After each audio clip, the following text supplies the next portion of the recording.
Working with supermarkets, tips, trade secrets, and what you might miss. This is really targeted at all of you, whether you've got a listing, whether you're thinking about getting a listing, or whether you want to expand your business. I think it's relevant to all of you. I know a lot of you on the call, but anybody who doesn't know who I am, Karen Green, obviously. I started life as a buyer with Tesco's and Boots. I then moved across the table to be commercial director. Well, actually a national account manager to start with, and then commercial director, most latterly for a sushi company. Now I work with food and drink companies, helping them increase sales. I've written 2 books, Recipe for Success, The Ingredients of a Profitable Food Business, and Biology. And I speak at various events. I'm also currently the UN International Trade Centre's UK sales advisor, which does take up quite a big chunk of my current availability. And I will be at Speciality Fine Food in a few weeks' time, 6 weeks, I'm told. So if you want to come and say hello, I will be on stand 1340, but obviously I will send out more information about that as we get closer to it. But that's my next trip. And again, for those of you aren't aware, I actually live in France. I don't live in the UK, but I am in the UK quite a bit. Okay, so what are we going to do today? As I mentioned, I've got 2 books, but my book that I launched this year called Biology has a fairly simple process of selling, which counterintuitively I actually call the buyer process. And it's the 5 steps to retailer growth. And that's for your brands. And that's what I want to take you through today in terms of working with supermarkets. I think supermarkets is a little, maybe might be a bit misleading. So it's UK retail. So that might be supermarkets. It might be, it's even relevant to independents, but maybe slightly less so.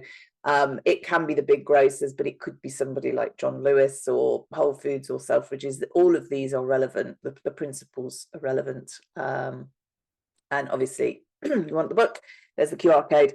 But let's just think about, well, what is the buyer process? And when you're selling, you want to think about, well, how is the buyer buying? And that's the whole point of the book. That's the whole point of the structure of how I work.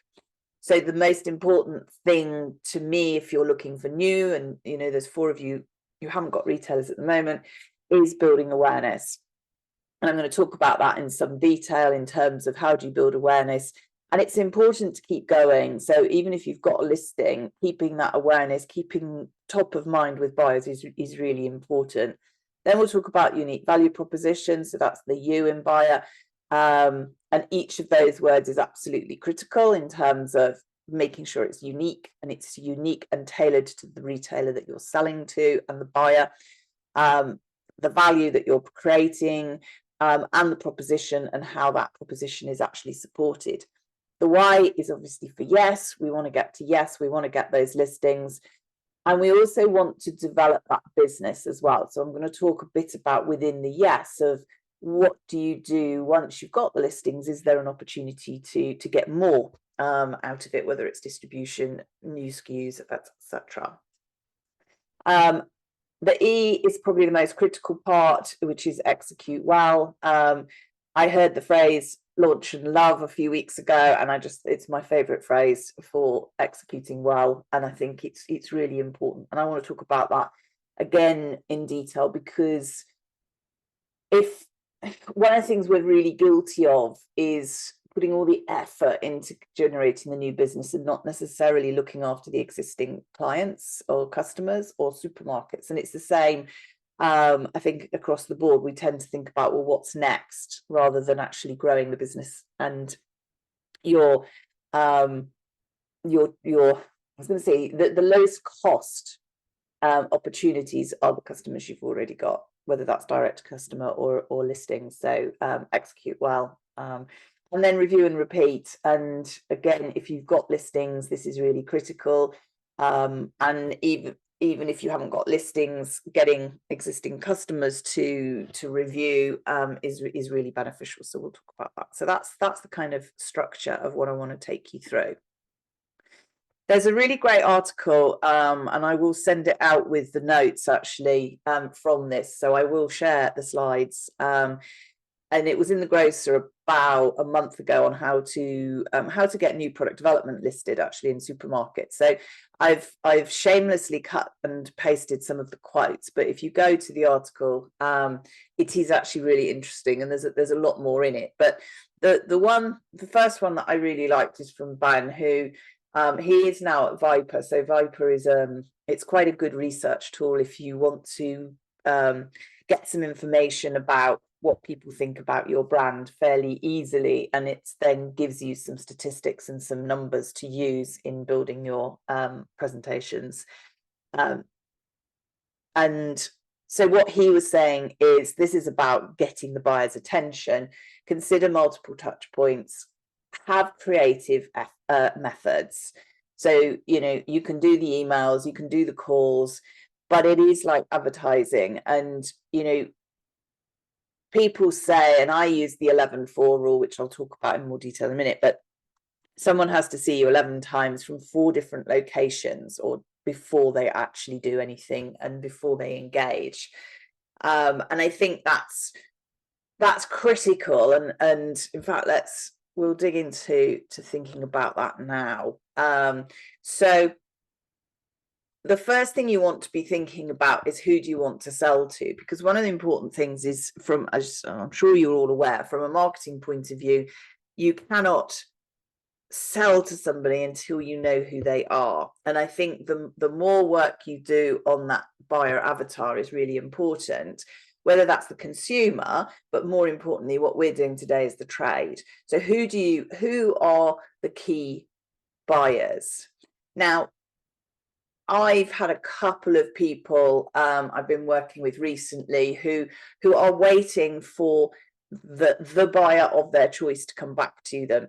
And I've kind of said to them, look, you really do need to have a plan A and a plan B, because whilst we do want to have a really good target and a strong strategy, the strategy is only as good as its delivery. And if your strategy is, say, to be, I don't know, listed in Tesco, let's go straight to the top in terms of number of outlets, and they don't answer, or they're not going to do a product review for maybe a year, then you either sit there and wait until they do the product review, or you actually do other things. And for me and most of the clients I work with, we want to generate some decent sales. So I think you do need to think about your plan A, plan B, and plan C.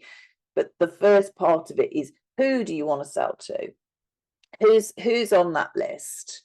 And then how are you going to find the human, if the human is findable? So I sort of say that because, again, I'm doing a lot of work for the UN at the moment, and we've got a number of different chocolate brands and a chili company as well.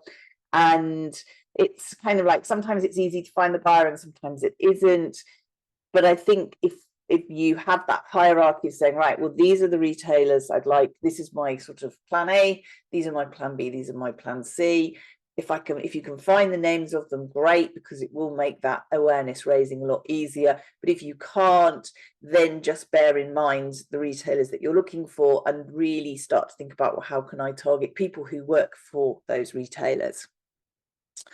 And then it's a question of, I mentioned the 11-4 rule. So what are going to be your 4 sources of information? Where's the buyer going to see you? So let me give you an example. I've actually put Chili Maven here. So Alexa is a client of mine. She and I have been working together for quite a while. She makes salsa matcha, and she is out there. She's not currently in any major retailers, but as we will discover, she will be shortly. So basically, she's got Instagram, She goes to a lot of festivals, she's got a mailing list, and she does do some collaborations. She's also in a wholesaler. So there are 4 or 5 different places where she could be seen. She's very proactive in working with people like the Hot Sauce Society, and building up that awareness. She's also lucky because she's in a marketplace that's really of interest. Pardon me, Kantar came out and said that Spicy, which is sweet spicy, not that she's particularly sweet actually, was going to be a thing. Chili matcha, salsa matcha is going to be a thing. So she's in the right place at the right time. So right product. But because she's been working so hard in raising the profile of salsa matcha, so she is Mexican, she could make other Mexican products, but she's quite focused. She's actually been proactively approached by 2 buyers. So this is when building awareness, and fairly close together actually. So this is where building awareness really is quite interesting. I'll be honest, I've probably come across it 5 times since I've been doing this, and this has happened twice in the space of a couple of months. So we're obviously starting to do something right. And you kind of, and I just wanted, I wanted to mention it because I think sometimes, and I'm the same, you know, I post on LinkedIn fairly regularly. I send out my mailings, I do webinars. And sometimes you do think, is this actually doing anything? Is it actually worth it? And then something will happen and someone will say, oh, I saw you on LinkedIn or da, da, da, da, da.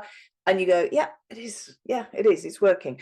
And it's really good when you can see examples like Chili Maven of how it really works.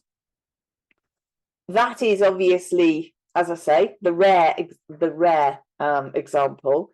The majority of time you are going to be out there, you're going to be promoting, you're going to be building awareness, and then at some point you are going to have to take the plunge and say, right, well, actually I'm going to send out emails. How many of you on here actually had any, well, either went to Bread and Jam, and secondly, did anybody get any pictures? Because I think that's quite interesting. No, Richard, you're shaking your head. Because we are now 2 weeks on, I think. Fiona's saying, yes, I got to pitch. Bay got one with Cresco. And I suppose my next question is, have they come back to you and have they followed up? Because certainly the clients that I've got who had pitches, we had 3 and not one of them has come back to us. Oh, we've got lots of pictures coming through. This is good. Excellent, Hayley, well done. You actually went out and were proactive. That's really good. WH Smith pitch, no response. GoPuff have been very responsive. Okay, good. So there's a mix there. And I think Bay, you're waiting to hear back from a buyer next week. Yeah, I mean, that is part of the problem with Bread and Jam. It was in the holiday season. So, and Rebecca, you're saying one hasn't contacted back. Yeah, so it is a mixture, and I think what's interesting about that is if you're getting that reaction, if you're not getting anything, it's what do you do next? And I've just been working with somebody, yesterday, day before yesterday, and we've been writing a series of emails. So obviously we're not going to send them, we're not going to automate it, we're not going to put it into anything like HubSpot and just because we want to be a little bit more in control of it. But basically, if you have done a pitch, or even if you haven't done a pitch, what are you going to say? So say, for example, and, you know, let me use my real example at the moment where I'm talking to chocolate wholesalers. I want to get into CLF. I've written CLF an email. What am I going to do next? He's not replied. What's the next one? And what I'm doing is I'm scoping out. You don't have to go too far, but at least to say, well, what am I going to do? So if they don't reply, so we're 2 weeks after Bread and Jam, what are you going to send to them next? And my belief is that there should always be something interesting and new that's relevant to them, that's going to support your product. So for example, good timing, good example is Great Taste Awards. If you won a Great Taste Award this week, there's something, so that's a gift. Go and tell them about that. Say, oh, haven't heard from you, got the Great Taste Award. And then depending what the action was from your meeting, you could say, you know, did you get my samples? Shall we fix a meeting, etc. So even though you're doing what I call a light chase, you still need to put that call to action in. So that's the first one. Then a week later, follow up with something else, a week later, and I would probably do 3 to 4. And then if I still haven't heard anything, I would probably do what I call the breakup email. And those of you who've worked with me or been to some of my things before will know I'm quite fond of the breakup email. And it depends on the situation, it depends on the interest, but I would say something like, oh, haven't heard from you, I assume you're not interested. It's fairly brief, and actually if you Google breakup email and HubSpot, they have some really good suggestions on how to write a breakup email. And the point of it is to say, well, actually, I'm going to get back in touch with you, but I'm going to leave it. So your breakup, you could say, you know, I'll get back in touch in 3 months. Because what it does is it actually gives you the opportunity to go back, because you've actually created that for yourself, but it also means that you're not hassling that person. And what often happens, probably in my experience, about 50% of the time, you'll get a reply. And it may well be, good, I'm glad, you know, I'm not ready to talk to you now anyway, or something like that. But that's a good way of stopping them ghosting. Because ghosting they will, and it can be quite frustrating.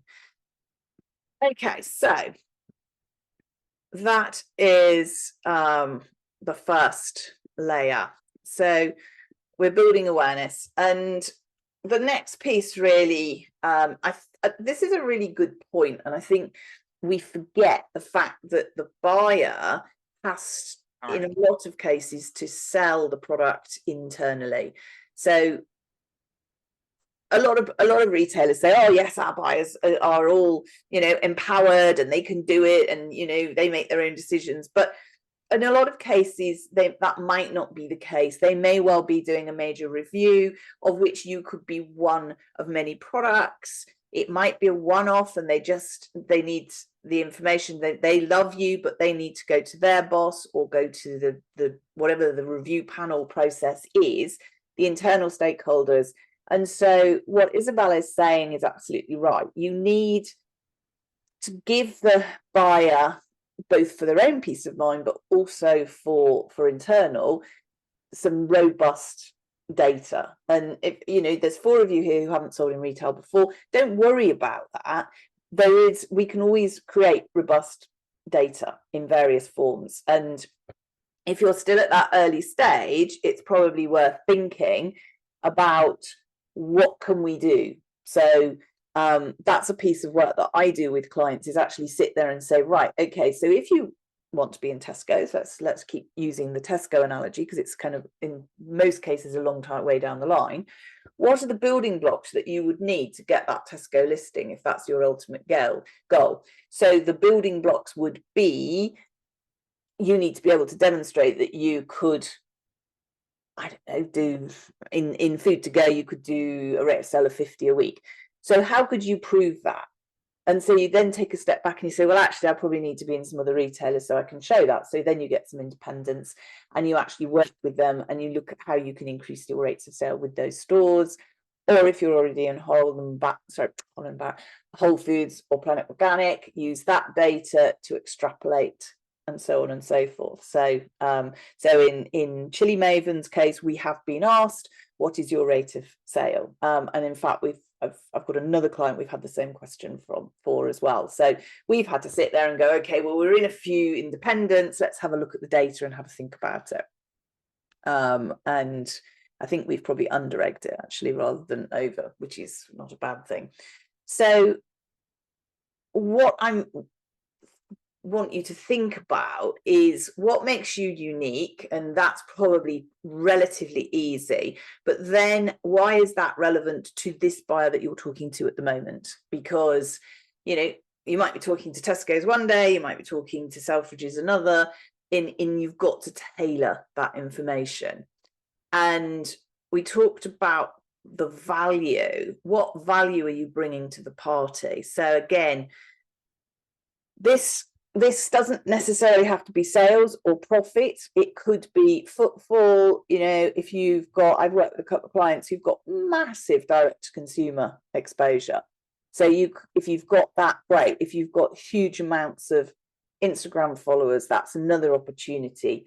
Are you bringing something that's completely different to the category, which is going to overhaul their category? Is it something where they are weak in this category and you know that you could strengthen it because you're in another retailer and it's working really well? There's all sorts of different permutations, and it's worth thinking those through and saying, well, actually, which one is going to be relevant to each buyer, because it will vary. And then how do you support that? So I've put Amelia here. It actually came from when I did a joint presentation with Kieran from North Star, and she's worked with them buying data. You know, this is a slightly further ahead, so they're obviously listed in a number of different retailers and they wanted to grow their business and they were buying the data. The investment in something like North Star, you're probably looking at about £500 a month. So for some of you, that's going to be too much. For some of you, that's not bad when you consider that a full gamut of Kantar data would probably be about, 60 odd thousand. So it's the North Star stuff's fairly accessible, but it depends what level you're at in terms of sales and how valuable you think it's going to be. You know, it's in the smaller retailers, I don't think it's that critical. With the larger ones, you know, if you walked into Selfridges, it probably wouldn't be that, it definitely wouldn't be that important to them. If you walk into Tesco's and you're proposing, you know, you want a number of chunk of stores, it probably would be worth having a look at, because at that point you're going to want to be at that level anyway, in terms of funding for other things. And then the last thing I sort of snuck in here, because I wasn't quite sure where else to put it, is about exclusivity. We are, with a couple of my clients at the moment, facing exclusivity requests. And it's quite difficult to navigate through them. So, for example, Sainsbury's Future Brands team ask for a year's exclusivity. Selfridges like to be first to market, but they're not bothered, you know, if it's just for a week or so. And it's one of the questions I get asked a lot, actually, with clients. Oh, they've come back and they want some exclusivity. So think about what permutations you can offer and actually try and preempt it. So examples, you could obviously have complete exclusivity of the brand. That's really hard to do and expensive, unless, say, for example, they're looking for 3 to 6 months and it's with, I don't know, exclusivity in grocery, and you haven't got anybody else you're talking to. It's not going to cost you anything to give them six months exclusivity, or 3 to 6 months exclusivity, because you're pretty unlikely to get another retailer listing in that time scale.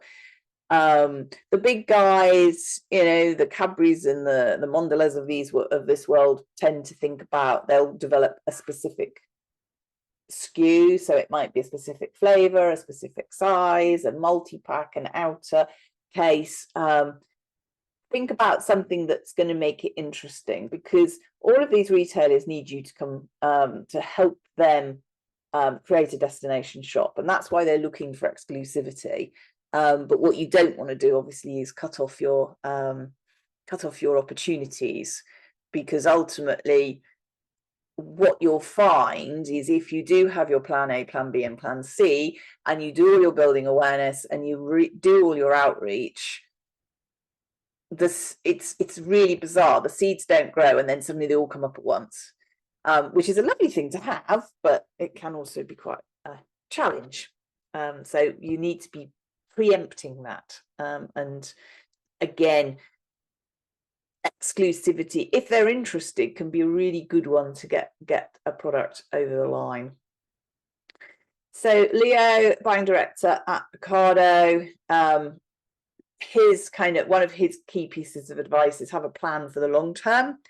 And this is, I wasn't quite sure where to put this quote because it actually sort of comes all the way through, but getting the listing isn't the end of the journey. It was what I was saying before about launch and love. And the reason I put it here rather than later on in the process is to say, and this is the work you need to do now, go and have a look and see what other brands are doing. How do they activate with the retailer? What's going to work for your brand? And I was talking to a marketing agent yesterday because I was kind of like, oh, what else is there? Because so many people just go, well, we do digital, so we're on Insta or we're on TikTok, and yeah, that seems to be about it. But there is a lot more opportunity, both from a consumer point of view, but also from a trade point of view. So really think about, the easy wins are go into the store. Do they promote? Are they doing, but multi-buys are not acceptable. If you're not HFS compliant and you are a product that falls into one of those categories, you're not going to be doing multi-buys. You're not going to be doing meal plans. So go and see what opportunities there are. How can you promote your brand in the store? Can you do sampling? Is it going to be really, really expensive to do it in the store? Could you do it near the store? What's going to work for you? And it really does depend, but you need to be doing it before you present. You need to have this in the back of your mind, not least because you need to think about the cost involved and how much money you're going to be investing. So once you've kind of got your unique proposition, you're in front of the buyer, you're basically doing the deal and you want to get to yes. The things that make a negotiation strong are basically creating the desire in them so that they can't walk away, that they can't say no. Which obviously, they could say no. That's not the but you need that strong point of difference and it needs to be tailored. And I've just picked out this one that we did. It's probably about a year ago, but with Holland and Barrett, worked really well. We looked at what we could do for them and we mocked some stuff up in terms of, digital support, festivals, magazines, opportunities to promote, and we put together a budget so that we could go to them and we'll say, right, this is what we're going to do.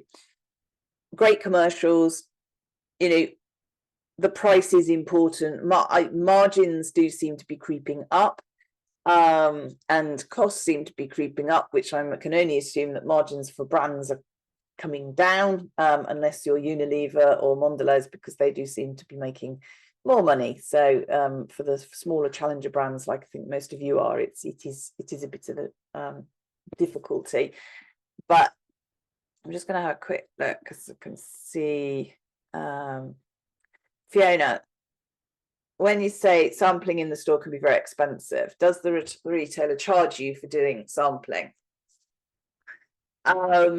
Yes, they do, and it can be really expensive because basically the bigger retailers, you're the major big 5, 6, however many you want, they use their own people, so you're going to be paying however much a day, £350 a day, £500 a day, plus in a lot of cases you have to, the stock, you can't send them the stock, they take the stock from the store shelf, and that's charged at retail rather than at cost, or even at your cost. So it can work out to be very, very expensive. So that's a challenge. Are you legally allowed to sample outside the store? It depends where you're doing it, to be honest. And there's agencies that will help you get the permission if you need it. Obviously, if you stood outside a Tesco on Tesco's land, I think they might be a little bit upset about it.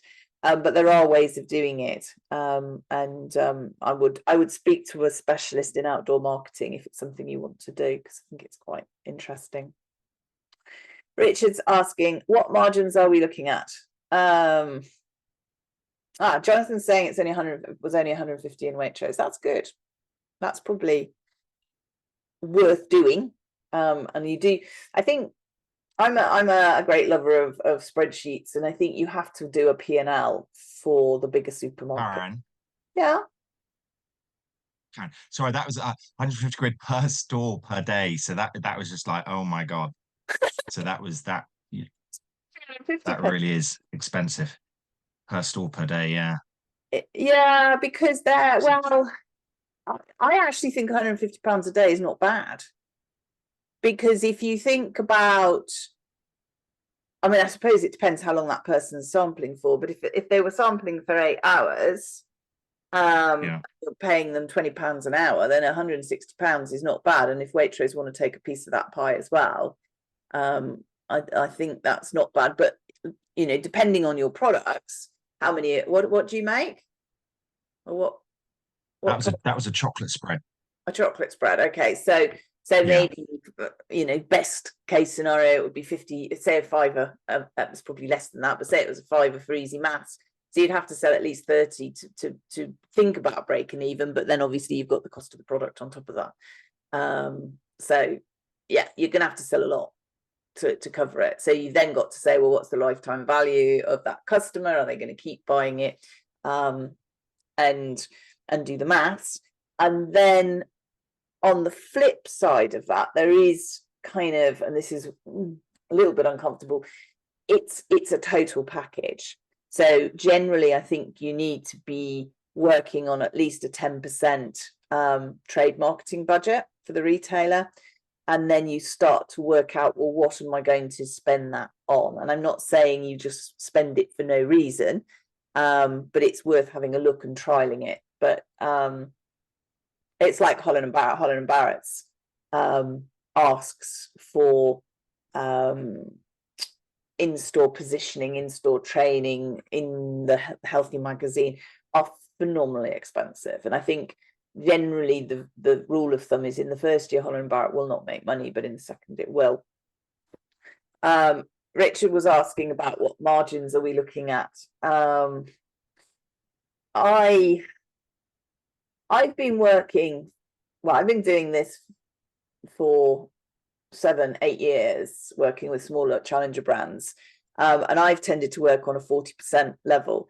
But I've noticed this year that 50% is creeping into conversations. Now, part of that is I've been doing quite a bit of work with wholesaler-led businesses, so where they're supplying somebody like Whole Foods who won't take a product directly, so you've got to work through a wholesaler, so you're looking at 50-55% margin combo.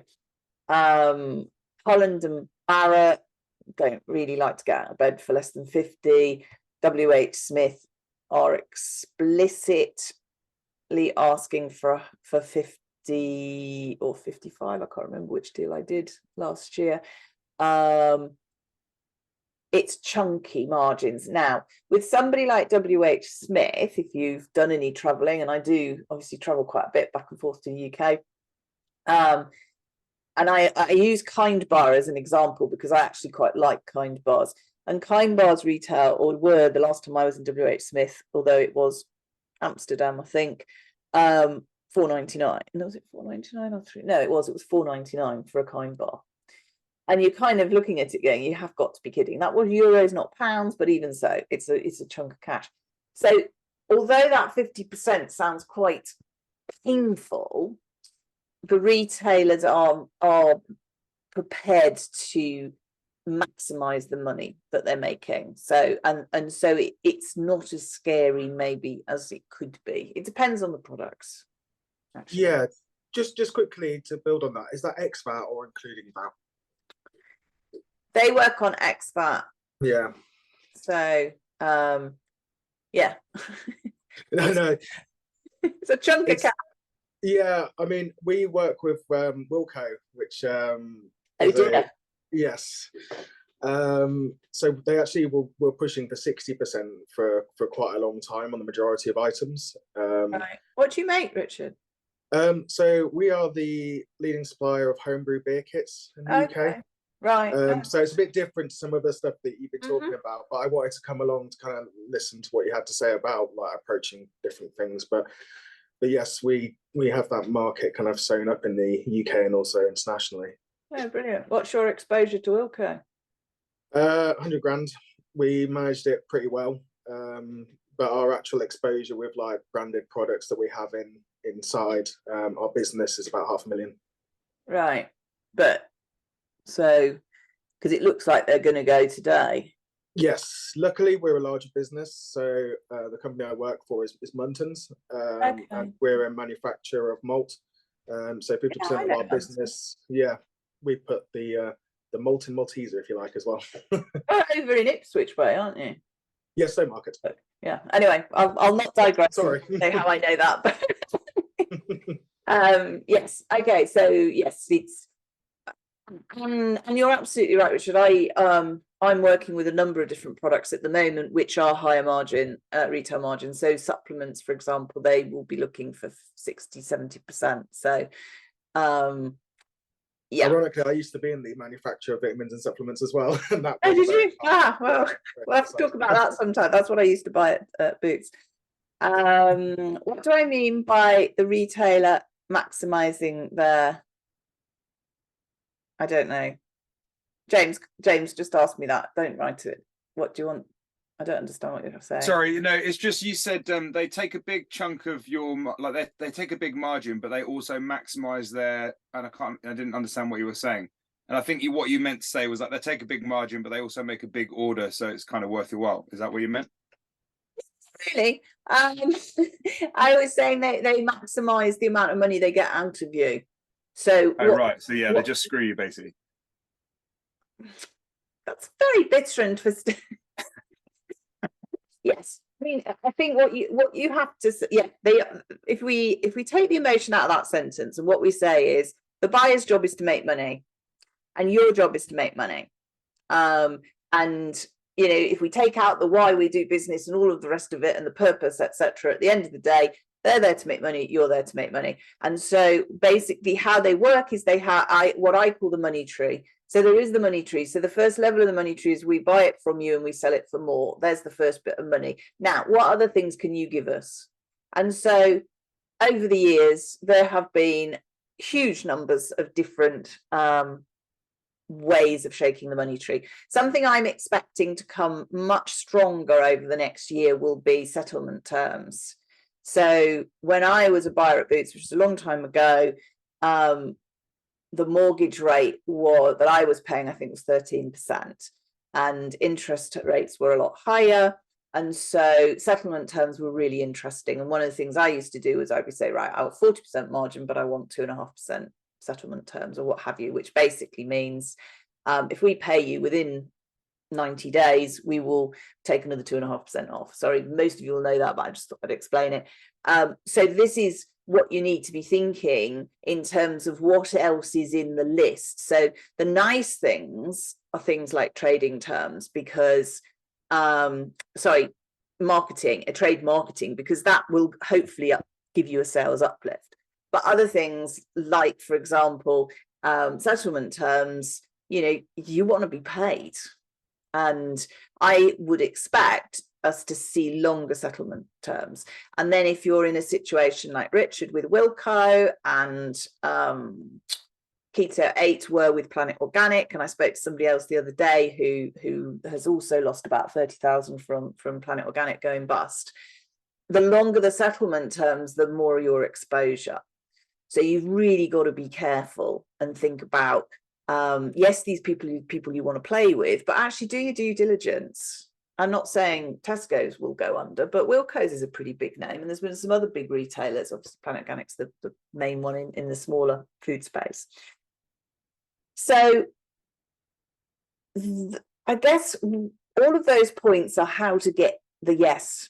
But actually, the other thing I'm going to say is don't forget you can say no.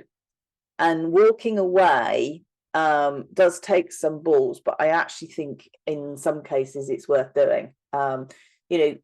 So many people I have spoken to over the last 3, 4, 5 years have gone, well, I really want to be in Holland & Barrett. It's going to be a really good exposure for me. I don't think it's really going to make any money because but and whilst I think it would be really hard for most people to make money in the first year because of the amount of investment you have to put in. If it's not making money in the second year, it's not something you want to do. Because I go back to my original point, we're here to make money. Well, I don't know. I'm making an assumption, but I'm assuming most of you are here to make money as opposed to just do something nice for Holland & Barrett or the retailers. So yeah, so those are the things I would think about. And if you've got any questions or you're coming into a negotiation, give me a shout. I'm very happy to sort of run my eye over it and have a think about how we can get you to a better place, because it's the most critical part. Because the other thing, again, people say to me is, well, it'll be okay because I'll negotiate, you know, when we come around in a year's time, we'll negotiate the price down. You will never negotiate the price down. I don't think. I've not come across it. Happy to be corrected if any of you have ever managed to do that, but it's not Karen, yeah, on learning, I've so I'm working with a brand at the moment, and they was kind of, they made in my opinion, they made a sort of error last year in terms of chasing a distribution opportunity, but at the expense of taking a softer approach on a cost price recovery. And the reality is they're never going to get that trading margin back that they've sacrificed. Yeah. And whereas the distribution, you know, so the trading opportunity is going to be in reality a kind of short-term win from their perspective. But they just, you know, their overall trading margins being completely eroded. And I think that's, to your point of sort of walking away, it's there's also in that trading plan, you know, they'll want the same and more the following year. So you've got to be prepared for not overcommitting in that first sort of approach, because you know you've got to be expected to match that and then invest more the following year. So that's those sort of other elements to be aware of. It's very true. And I mean, WH Smith is a good example of that. So they look for 20, 30K up front investment in marketing. And I've had a couple of people who are coming to the end of the year and say to me, oh, we're going to do this year and propose. And I said, well, you be careful, because I think they're going to ask for the same or more. And I think in some cases that's fine, because if, say, for example, carry on my Tesco analogy, you've been in Tesco's and before you didn't have these 1,000 stores and now you've had 1,000 stores, your cost of goods in theory will go down.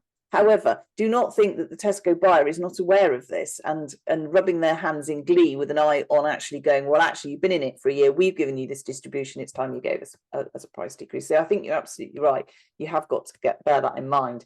But in these early stages where maybe you've only got a couple of retailers and you're desperate for that growth, it's very tempting to say, yeah, all right, I'll do it. But it's not good. Good. Okay, so let's just whiz through this. So I mentioned Launch and Love. So once we've got to yes, what are we going to do? And I think the biggest thing that I find with people who get their first big retailer listing is the expectation that these guys know what they're doing. They do, but not on a granular level, and certainly not for you, because actually you're so tiny. And I was talking to a buyer, an ex-Sainsbury's buyer the other day, actually, who's literally just left.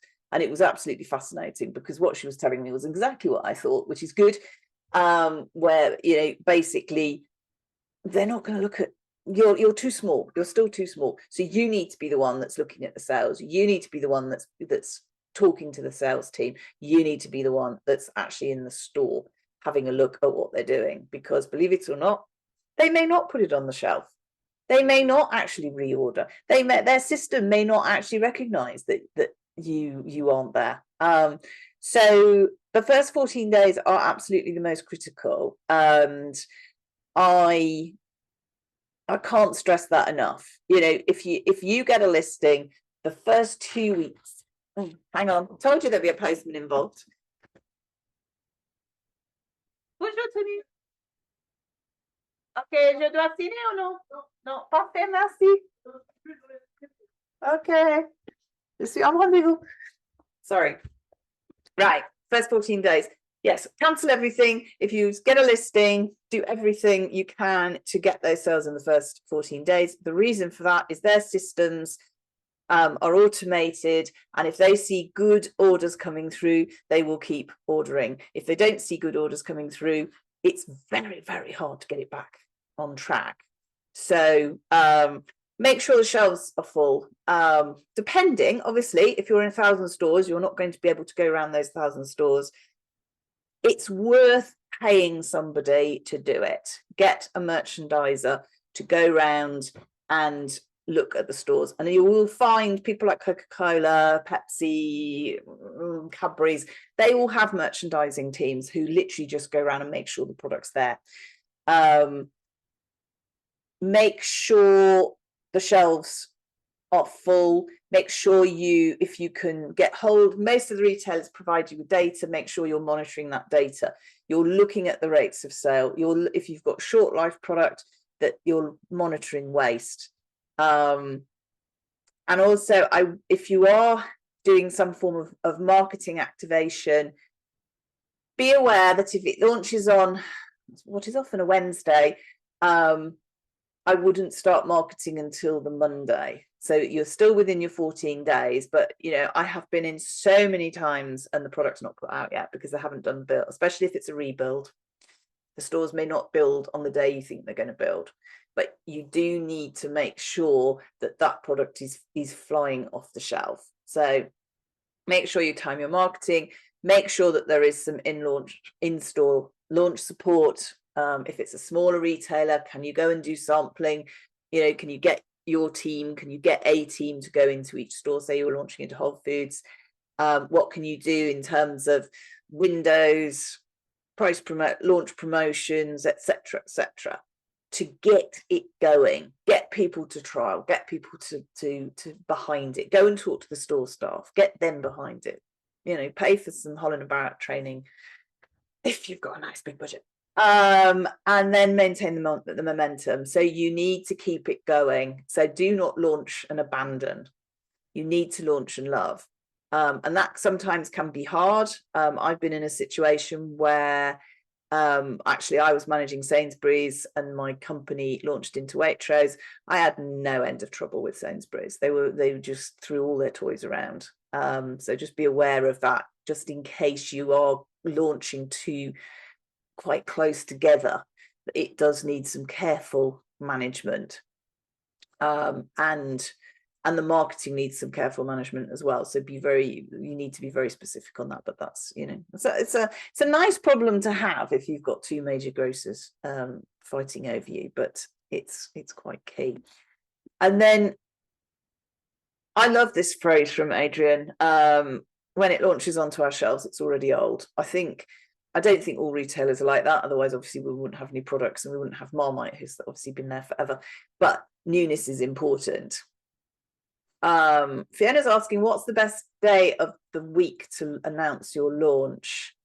Oh, goodness me. It depends. It really depends what the product is.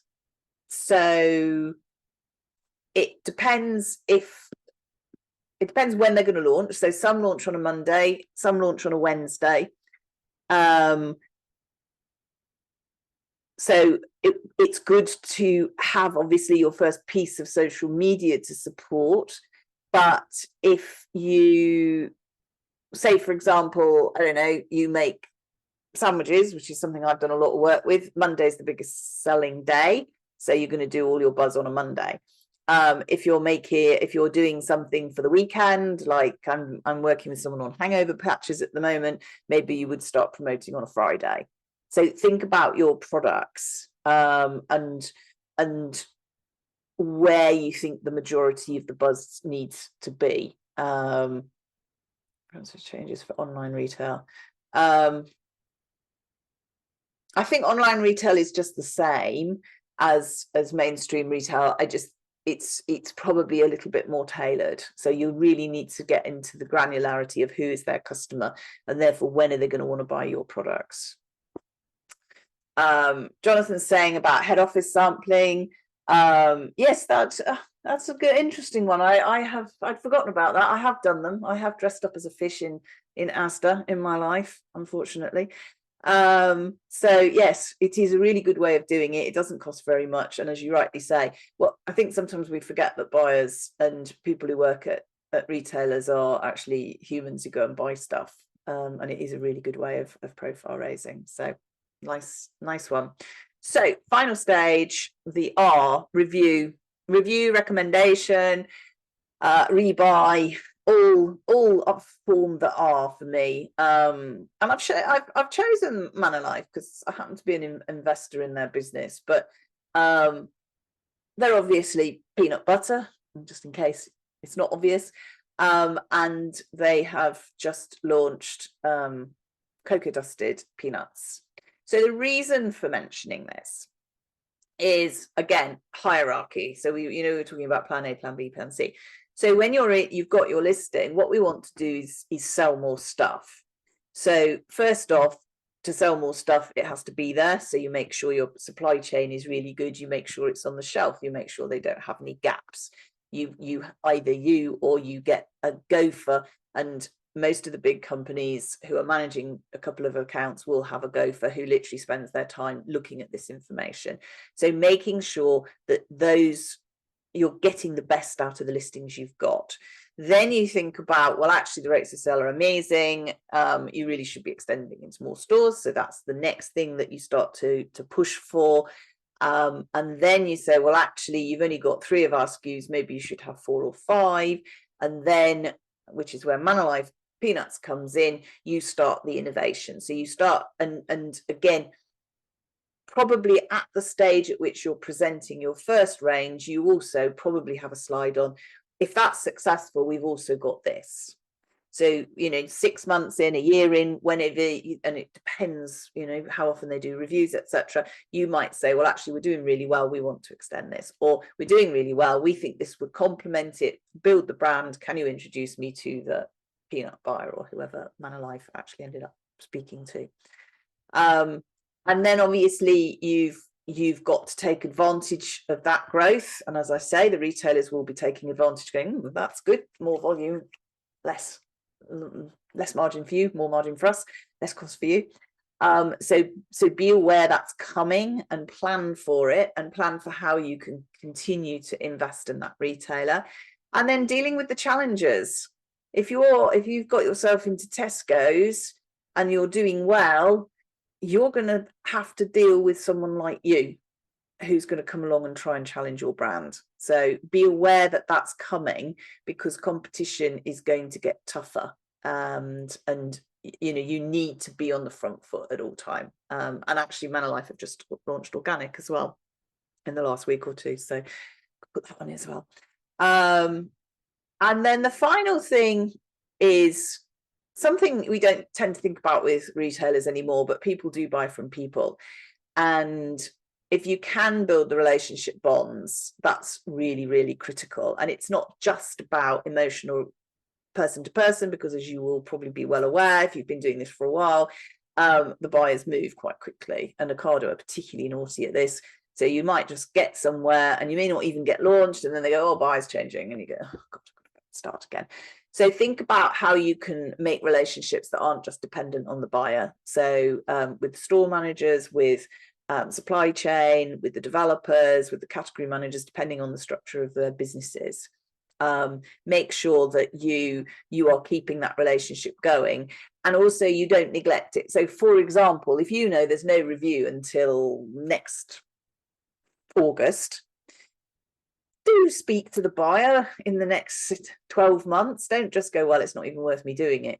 Continue, go back to that first principle we were talking about email trails, and how do you keep the buyer up to date with what you're doing on your brand successes, excitement, etc., so that they keep going, oh yeah, that's okay. So when they do come to review, they don't think, oh God, I haven't even heard from that person, it's not doing particularly well, etc.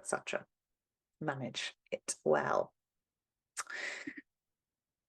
Okay, so any questions? We're just coming to the end of the hour. Let me just please do link in with me. I have managed to get through a whole hour without mentioning LinkedIn, I think.